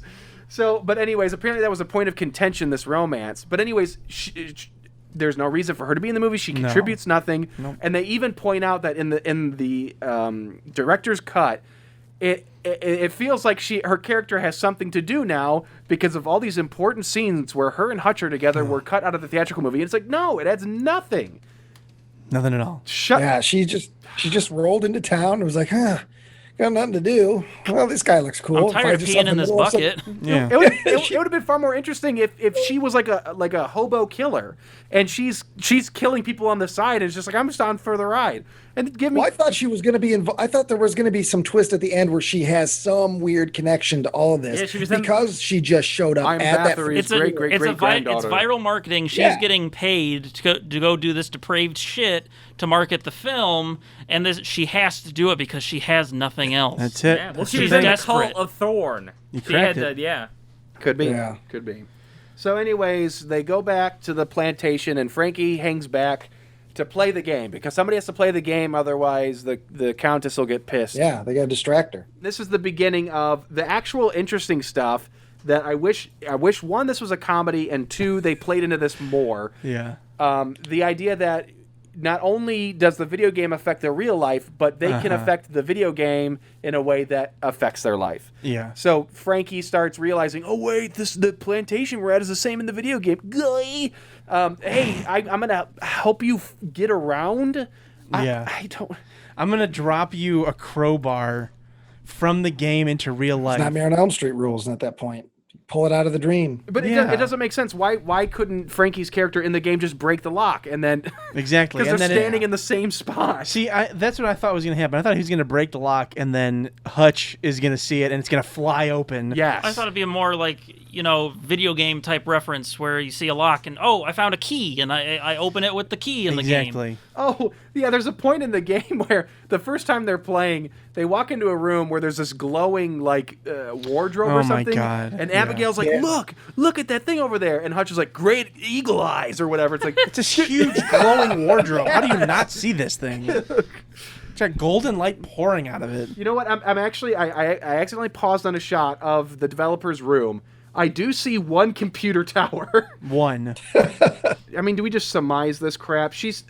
Abigail immediately becomes a historian on this crap, looks at some pictures, opens a book, and starts reading names. And Elizabeth killed all these girls, all those girls in the game. What the little tiny ghouly dolls and stuff, the creepy crawlers in the video game, like the things they're shooting with guns in the game. What do those have to do with the legend at all? It has nothing to do with anything. Well, no, every single video game needs enemies. Yeah, so but that's why this is a poor choice for a video game, because Bathory doesn't have the tale of Bathory's blood and her house of minions. Yeah, manic minions. Okay. He gets locked out of the van. Yeah, the game starts fucking with Frankie by locking him out of the van. He has to break through before his character gets hit by the horse-drawn carriage again. It's just they're just recycling this shit. Yeah, you think he gets killed essentially. Yeah, because you see him fall into the bed of roses. But the roses protect him. Okay, so that bothered me because I remembered him from when I saw it in 2006, not being dead. And so when I saw the game saying, dead or whatever, lost or game over, I was like, wait a minute, that doesn't make any fucking sense. Well, no, the character can die in the game, but it takes a while for you to die in real life. No, he doesn't. He doesn't die. The writer-directors say he will not die. They say he cheated the game. Somehow. Well, she cheats on him, or cheats, remember that? She cheated, because they're a couple, and they were married for 300 years, and he's a ghost. But he can't remember any of it. But no, initially, what happened, he yells, "You're cheating, bitch." Yes. Or at some point, so there's... When the doors lock on the thing, Yeah, so the rules of the game change a little bit, so he changes the rules of the game. Oh, my God. Yeah, he puts in the Konami code, and he's able to live. Yeah. Because I guess I just don't get it. Why in real life wouldn't... It affects what Abigail and Hutch do. They use roses to stop this shit all the time. So why if he falls in this bed of roses, and we see in the game he's laying in a bed of roses, why wouldn't his character still be alive? Like, that's what doesn't make any sense to me. In the game, he's surrounded by roses. Roses are supposed to keep you safe. Yeah. You know what? It's a bug in the game. Send it back. Hey, they're playtesting. He hacked it. This is an underground game. I just solved it. I solved the whole movie. Yeah, it's underground. Doesn't matter. It's a beta movie. Yeah, it sure is. Imagine if we were watching this on Betamax. At some point, the dude gives the girl a rose to protect her when there's a door between them, and she destroys the rose and starts doing "He loves me not." Which seemed like a weird choice to do with the thing that's supposed to save your life, but also, does she feel that strongly about this guy that she harassed at a funeral? Is she just doing this? So what's happening there? Again, not explained in the film. Apparently these roses you can take apart and use in pieces. So she's buying herself time by slowly, because you see them each burn as they hit the ground. So when she's done is when the horror hits her. So she buys herself like 30 seconds. I don't get the point of that, and they don't explain that. So every rose is worth 8 saves or whatever. I thought she was just like dumb, and how am I supposed to know that, dude? As a Joe Schmo, why would I assume that? I thought she was just, he loves me not. Oh no, you know what was happening is they wrote themselves in a corner like, oh no, she's just got one rose, but all these things are coming. Oh wait a minute, dude, remember roses? He loves me. He loves me not. Oh my gosh, we just solved the movie, and then we requested that a kiss be deleted later. And you're also missing the best green screen of all time. Oh yeah, when they're running to they're running through a graveyard to the main tower or whatever. Yeah, and they're getting chased by the horse-drawn carriage, and they couldn't get the horses to run on this day, so they had to get it on green. They had to get it on green screen, and they had some fat lazy horses. But I also they were part of the union, man. I also don't understand this. They're in the crypts and they're trying to get into the tower. He opens the door. Hutch opens the door. Abigail runs inside. He looks. He sees the horse-drawn carriage coming. He stands there, looks at her, shuts the door, and then uses a rose to stop it. Why? Is the horse-drawn carriage going to go through the wall? It can glitch through the wall, yeah. And into a space but it's obeying the laws of the graveyard and not going through all of the tombs. Well, those are solid. The wall is immaterial. Yeah, that's it. So, like, it was just really frustrating because as a video game player, it pissed me off that he wasted a flower. Yeah. Oh, and again, another fucking example of this shit. They're going through these catacombs and they're getting chased by a bunch of little girl things again. And they bring up for the 1000th fucking time, yeah, we thought it would be really cool if, like, in the video game, that scene where they're all running through the graveyard shooting these guns and stuff, that they have this cathartic moment where they're just blowing all these fucking child zombies away with real weapons. No explanation of why they didn't do it, of why it didn't happen. Yeah, I just didn't do it. And it's like, apparently if you shot R-rated footage, you were attempting to make something and then knowing that you might have to whittle it down to PG-13. Why didn't you fucking do it? Yeah, that's weird. Maybe they know the movie sucked and they were trying to make it in the commentary sound like it wasn't mostly their fault, or they, you know what would have been cool in our movie? Oh, dude, we should have had them like run through the graveyard like it for real, like at the beginning in the game, but like for real at the end. Yeah, and then Hutch shows up again later wearing the black Superman outfit. Oh shit! God. Yeah, that happens. Stay alive, man. Yeah, so they get separated. And guys, this is rough. I'm just saying. And I'm sorry. Hutch ends up at the top of the tower. Yeah, he flew up there. Where the body is, the actual Elizabeth's body, which is 200 years old, but looks like it hasn't aged a day because she bathed in child blood. Yep. And then down at the bottom is where Abigail is, and she has been caught by what, again, they call the Ghost Countess. She's in like a blood room. There's spikes and hanging bodies, and she gets fucking naked. The Countess gets naked. Well, as you do, they take a bath. Do you bathe with your boxers on? That is true. I think she is over like a big pit, and she's gonna, like, yeah, that's what she did. Yeah, exactly. I'd like to see some Countess ass. You know what? We, as the general viewing audience, need to hear her say, "Now I'll bathe in your blood," because nothing is clear. Yeah. I hate to say it. You're right, Nick. But also, this is my favorite shot of the whole thing right here.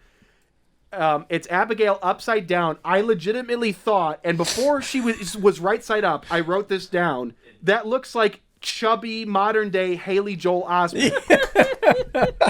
This poor woman. I'm like, oh, this is a body double. This is like a man. A stand-in they got in. No, it rotates completely, and we get back to her.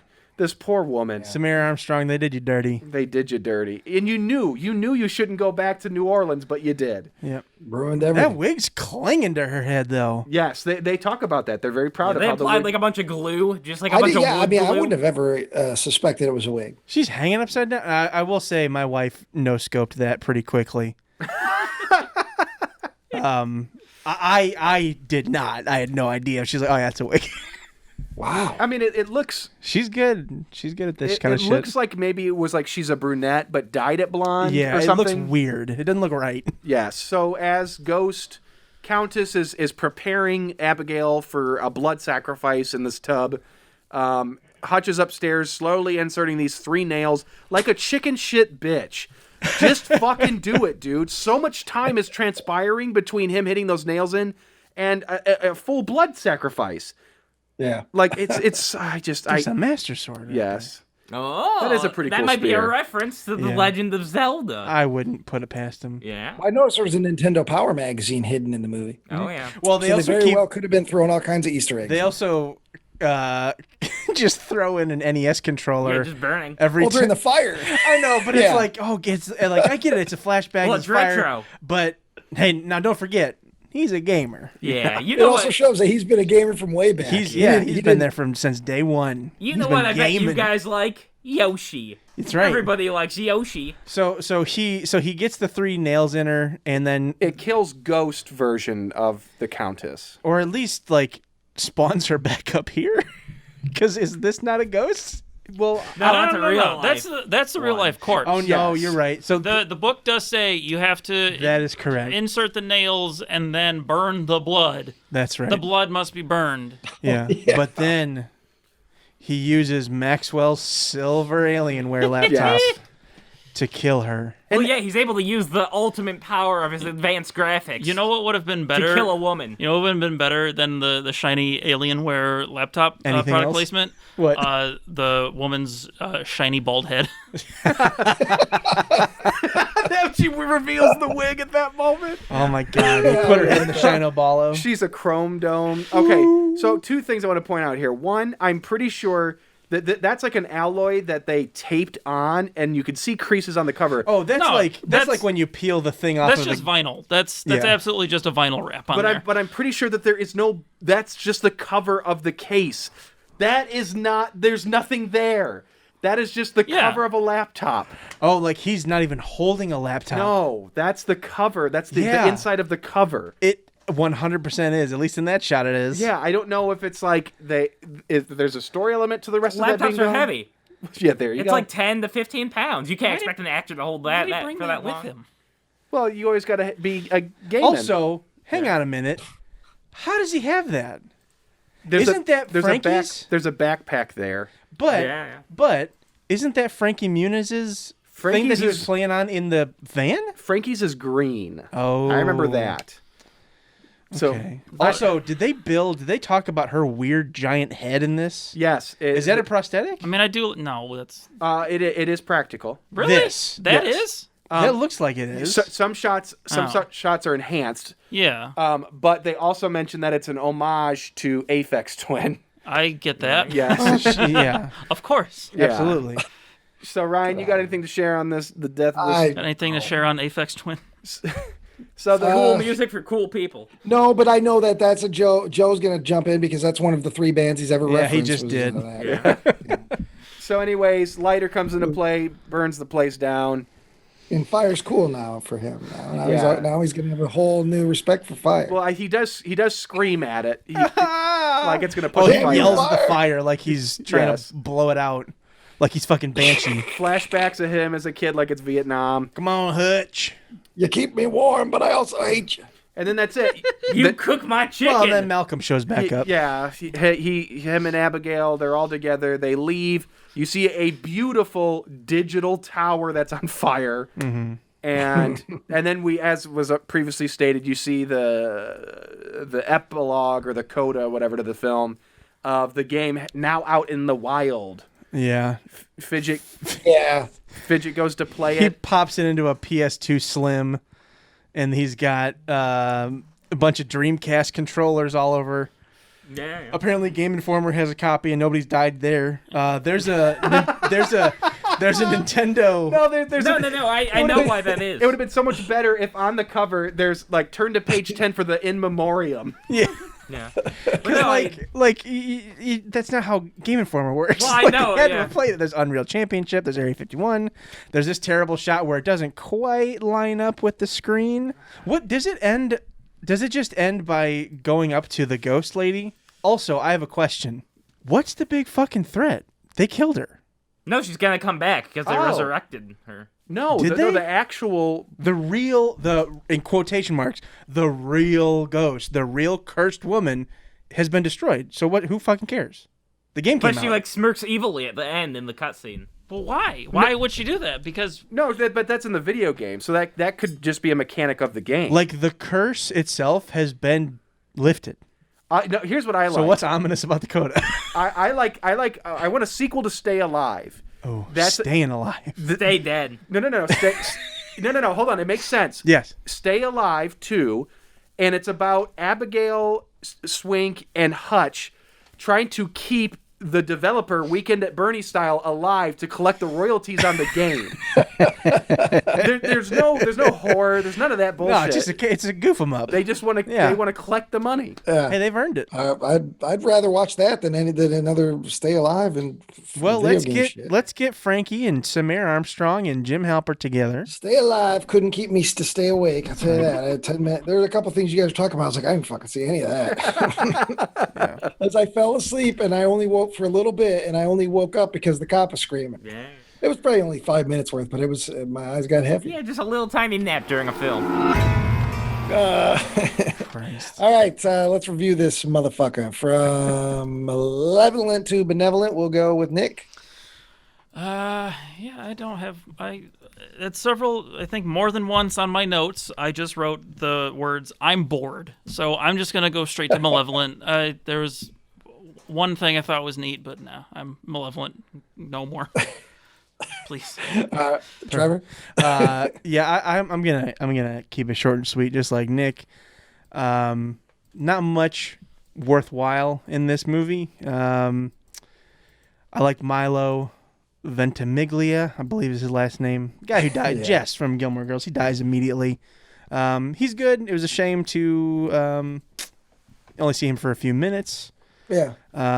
Everybody else I like in other things, but clearly nobody really gave a shit about this, making this movie. And it's Malevolent. I would say not 100%. I'd say about 80% Malevolent, 20% Benevolent. You know, if you got a good group of people here goofing on it, you'll have a good time, but only for, $3 or however much it is to rent. So I'm going to say mostly Malevolent. Joe? Well, I mean, it was bad, but I mean, it's Stay Alive, so you got what you deserved if you watched it. But what does that mean? What does that mean? I mean, this movie's been around for 15 years. I mean, you know it's bad. It just is what it is. So. No, who knows that? Who knows it's bad? The people, Ryan. The people. Yeah. People on the internet. It's not like everyone talks about it. It doesn't sound like the movie is talked about all the time. Why would you just go? I don't think anybody would assume everything is going to be shit that they go into and deserved it. You deserve to have a bad time watching the movie because it was Stay Alive. It's probably 3.1 on IMDb. No, it's 5.1. Oh, 5.1. Right there in front of you. Well deserved. And also, as we learned, and maybe this is the real reason Zach isn't here. He said he's getting a crown put in, but Zach was defending the film in our chat. And maybe he couldn't handle it. So maybe he saw all of us harping on the film so bad, because he actually messaged me today after we started dumping on it while Trevor and I were watching it.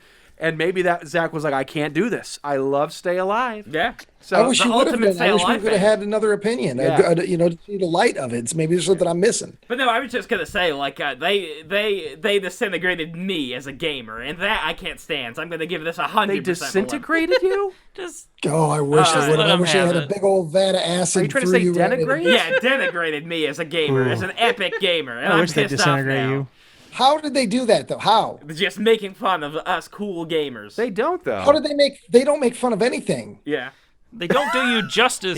They portray you. They are gamers themselves. They are Joe, portraying gamers as they wish to see it. Yeah. All the awkward and cringy shit comes from us looking back at it. True. So this was the height of gamers being the coolest, the most rad people. Like this kind of a gamer. Yeah. This was peak that. I don't know what to call this other than early 2000s. This was right after the N gauge. This is This is peak G4 TV. Absolutely. What a fall from grace for you, Joe. Why? What's that? Best joke of the podcast. Yeah. To a critical analysis that is enraging Ryan. Well, no. It's just because there's no analysis. This is the same. I can analyze I can analyze it. Yeah, I can do Watch that. me analyze it. I can analyze whatever. I can analyze with the best of them. All right, Joe. Here's the new feature I'm adding. I want you to give me 2 positives of the movie. Ooh, there you go. 1, 2. Everything has a positive. Every movie has a No, positive. not necessarily. It's a bull of fucking shit. It doesn't. Every film has positives that you can find. I saw CGI in 2 hip thrusts. What does that mean? I do like the final face of the Countess as she's getting burned or whatever. The enlarged head. I like that. I thought it looked good. Yeah, the long face. That's what. Yes. That was kind of creepy. Horse face Countess. Yes. Perfect. Tyler, do you give what do you think of this? Well, what's Joe's final? Did he say? I just said fuck it. Yeah. Well, we have a word for it, Joe. We have a word for it. Yeah, it's kind of malevolent or benevolent. important to us here on Malevolent Movies. If you don't follow the rating system, you get disintegrated. No, I'll give it 2 The 2 ratings are named after 2 shows you've done and been in, so maybe you can remember those 2 fucking words. I'll give it 2 thumbs down. Good enough. 0 Tyler? stars. Okay, I really don't have anything to contribute. I'm very frustrated by the film. I'm frustrated by the way the director and writers talked about it. You really took one for the team. Well, watching that. Yeah, I mean, I don't know. I don't know how you did that. I was encouraged at the thought of learning something about this movie, and I did learn a few things that were interesting. Yeah. But I was impressed at how little those 2 seem to give a shit about trying to amp up this movie. That it's probably the only royalty checks one of them is getting. So I don't know. It's frustrating. I think I'm more upset at the idea that there could be a good video game horror movie. Yeah. And it doesn't have to be focused on like the graphic quality of something or whatever. And also take all the story bullshit out of it. Just put some people in a fucking weird video game environment. Don't make it be a bigger story. Yes, don't make it any bigger than that. It's weirder and spookier if it's not. Yeah. What's the movie I think it was from the 90s or the 80s where this couple ends up in their TV Stay tuned. Stay tuned. Yes. Mm-hmm. Do a stay tuned with fucking video games or something.